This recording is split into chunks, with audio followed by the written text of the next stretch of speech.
चलिए बिना किसी देरी के इस एक्सप्लेनर की शुरुआत करते हैं और रिचर्ड एब्राइट के उस अद्भुत सफर पर चलते हैं, एक ऐसे farmer scout of the year जिन्होंने बहुत ही छोटी उम्र में पूरी वैज्ञानिक दुनिया को चौंका कर रख दिया था।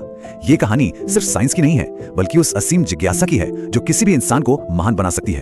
अब जरा सोचिए, एक बच्चा जिसका बचपन में सिर्फ पत्थर और सिक्के इकट्ठे करने का शौक था, वो आगे चलकर इंसानी सेल्स के डीएनए का पूरा ब्लूप्रिंट कैसे खोज सकता है? कहां वो बचपन का सिक्कों का कलेक्शन और कहां इंसान का सबसे जटिल जेनेटिक कोड। ये सफर सच में हैरान कर देने वाला है। सिर्फ 22 साल की उम्र में एक कॉलेज स्टूडेंट का proceedings of the national academy of science जैसे बड़े जर्नल में अपना काम पब्लिश करना कोई आम बात बिल्कुल नहीं थी। वैज्ञानिक दुनिया में यह अचीवमेंट बिल्कुल वैसी ही थी जैसे किसी ने बेसबॉल के अपने पहले ही बड़े मैच की पहली ही बॉल पर ग्रैंड स्लैम मार दिया हो या क्रिकेट में अपनी पहली ही गेंद पर सीधा छक्का झड़ दिया हो। देखिए, पेंसिल्वेनिया के रीडिंग शहर के उत्तर में बड़े हो रहे इस इकलौते बच्चे के पास शामिल होने के लिए कोई लोकल फुटबॉल या बास्केटबॉल टीम नहीं थी। तो इस युवा दिमाग ने अपनी पूरी एनर्जी प्राकृतिक दुनिया को गहराई से जानने में लगा दी, और इसमें उनकी मां का रोल सबसे बड़ा था, जो उनके लिए माइक्रोस्कोप और टेलीस्कोप लाती थी। असल मायने में वो ही उनकी पहली रिसर्च पार्टनर बनी। और इसका नतीजा क्या हुआ? जब एब्राइट सिर्फ दूसरी क्लास में थे, तब तक उन्होंने अपने होम टाउन के आसपास पाई जाने वाली तितलियों की पूरी 25 अलग अलग प्रजातियों को बहुत ही बारीकी से इकट्ठा कर लिया था। दूसरी क्लास के बच्चे के लिए यह सच में एक बहुत बड़ा कलेक्शन था।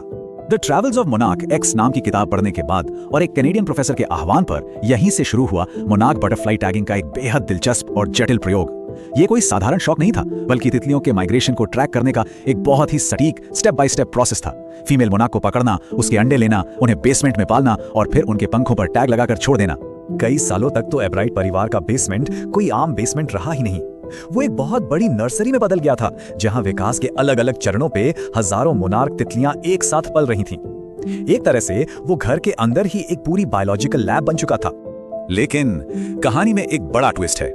इतनी मेहनत से पाली गई और टैग की गई उन हजारों तितलियों में से केवल 2 ही तितलियां वापस मिल पाईं, और निराशाजनक बात यह थी कि उन्होंने मुश्किल से 75 मील का ही सफर तय किया था।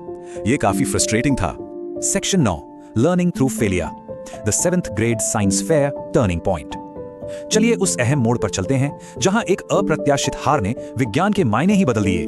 काउंटी साइंस फेयर में माइक्रोस्कोप के नीचे मेंढक के टिश्यू की स्लाइड्स दिखाने पर उन्हें कोई प्राइज नहीं मिला। बिना कोई अवार्ड जीते वहां खाली हाथ बैठना एक बहुत बड़ा वेकअप कॉल था। उन्हें समझ आ गया था कि केवल एक साइंटिफिक फैक्ट को खूबसूरती से दिखा देना ही विज्ञान नहीं है। यहां से एक बहुत गहरी और जरूरी बात समझ में आई। विज्ञान में सफल होने के लिए आपको असल में एक हाइपोथेसिस को टेस्ट करना होता है, एक्टिव एक्सपेरिमेंट करने होते हैं। सिर्फ फैक्ट्स का डिस्प्ले बना देना काफी नहीं है, आपको कुछ नया खोजना होता है। इस हार के बाद जो बाउंस बैक हुआ वो कमाल का था।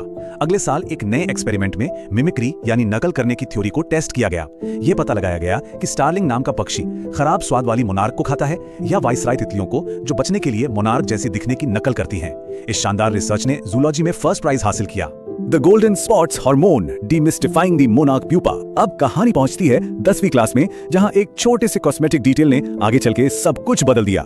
12 छोटे सुनहरे धब्बे। पहले वैज्ञानिक मानते थे कि ये मोनार्क प्यूपा पर सिर्फ सजावट के लिए है, लेकिन इस एक्सपेरिमेंट ने साबित कर दिया कि ये धब्बे असल में एक बहुत ही जरूरी हार्मोन पैदा करते हैं, जो तितली के पंखों के विकास के लिए एकदम अनिवार्य है। यहीं से सेल हार्मोन रिसर्च की दिशा ही बदल गई। इस खोज ने काउंटी फेयर में पहला इनाम तो जीता ही, साथ ही इलीट मिलिट्री लैब्स के दरवाजे भी खोल दिए।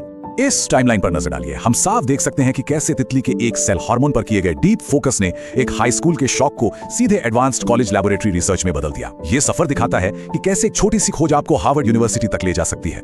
Decoding the DNA blueprint, unlocking the secrets of the cell. चलिए अब उस सबसे बड़े ब्रेक थ्रू की बात करते हैं, जहां कीड़ों के हार्मोन की जांच करते करते जीवन के निर्माण का सबसे बड़ा रहस्य खुल गया। वह ये कि हार्वर्ड की एडवांस्ड लैब में उस सेल हार्मोन के केमिकल स्ट्रक्चर का एक्सरे किया जा रहा था, और उसी एक्सरे को देखते हुए अचानक ये बात समझ में आ गई कि सेल्स आखिर अपने खुद के ब्लूप्रिंट को पढ़ते कैसे हैं। ये बायोलॉजिकल साइंस में एक बहुत बड़ा धमाका था। ये हमें बताता है कि डीएनए की पावर आखिर कितनी असीम है। ये सिर्फ एक फिजिकल स्ट्रक्चर नहीं है, ये वो मास्टर ब्लूप्रिंट है जो फिजिकल बनावट से लेकर हर एक सेल के डेवलपमेंट को कंट्रोल करता है।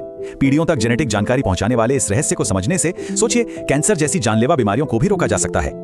और इस बड़ी खोज को दुनिया तक पहुंचाना कोई आसान काम नहीं था। रात रात भर जागकर एब्राइट और उनके साथी जेम्स आर वोंग ने इतने जटिल बायोलॉजिकल कॉन्सेप्ट्स को समझाने के लिए फिजिकल प्लास्टिक मॉडल्स और ड्राइंग्स बनाए। इससे साबित होता है कि एक बेहतरीन साइंस के साथ साथ बेहतरीन कम्युनिकेशन का होना भी उतना ही जरूरी है। What makes a scientist the essential formula for discovery? Explainer के अंत में यह समझना बहुत जरूरी है कि आखिर एक साधारण से शौक को दुनिया बदलने वाली रिसर्च में बदलने का वो फॉर्मूला क्या है। तो इस पूरी चर्चा से हमें क्या टेक अवे मिलता है? टेक अवे ये है कि एक तेज दिमाग और असीमित जिज्ञासा का होना तो जरूरी है ही, लेकिन उसके साथ समाज का भला करने की सच्ची नीयत का होना सबसे ज्यादा अहम है। विज्ञान सिर्फ खुद की प्रसिद्धि के लिए नहीं बल्कि पूरी मानवता के फायदे के लिए होना चाहिए। इस सफर को यहीं छोड़ते हुए एक सवाल है जो सोचने पर मजबूर कर देता है। अगर तितली के पंखों का एक साधारण सा आकर्षण अंततः मानव जीवन के ब्लूप्रिंट को डिकोड कर सकता है, तो जरा सोचिए उन आम चीजों में और कितने बड़े वैज्ञानिक रहस्य छिपे हैं जिनके पास से हम रोज बिना ध्यान दिए गुजर जाते हैं। बस जरूरत है तो थोड़ी सी जिज्ञासा की, ताकि हम उन्हें करीब से देख सकें। इसी विचार के साथ इस एक्सप्लेनर को यहीं खत्म करते हैं।